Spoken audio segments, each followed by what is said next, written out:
আমাদের সমাজে দেখা যায় বর্তমানে একটি মাসআলা আমাদেরকে ব্যাপকভাবে জিজ্ঞেস করা হচ্ছে, তা হলো ওজন দিয়ে কোরবানির পশু ক্রয় করা যাবে কিনা? বা এটা ক্রয় করলে এইটা দিয়ে কোরবানি হবে কিনা?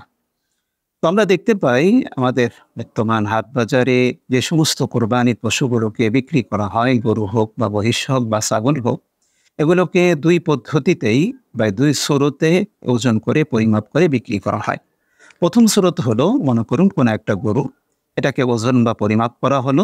এটার মধ্যে ১০০ কেজি এই গরুটা হলো। তো প্রত্যেক কেজি দরে মনে করুন যে এই প্রত্যেকটাকে গরুর গোশত যদি কেজি ৳৮০০ হয় বা ১,০০০ হয়, তো এইভাবে ১০০ কেজি যতটুকু হয় ওইটার গোশতর অনুরূপে পশুটা ক্রয় করল। এই সুরতটা, এই পদ্ধতিটা সমস্ত ফকিহ কেরাম এটাকে নাজায়েজ বলেছেন। অর্থাৎ গোশতের মূল্য দিয়ে এটাকে কোরবানির পশু ক্রয় করা এটা নাজায়েজ। ২ নম্বর সুরত হলো যেটা আমরা দেখতে পাই, এটাও গরুর পশুকে বা গরুকে বা মহিষকে বা ছাগলকে ওজন করা হয় বা পরিমাপ করা হয়। এইখানে গোশতের মূল্য নির্ধারণ করে বা গোশতর মূল্যে এই পশুটাকে ক্রয় করা হয় না। বরং এই পশুর মূল্য কত হবে এটাকে পরিমাপ করার জন্য, অনুমান করার জন্য এটাকে মাপা হয়।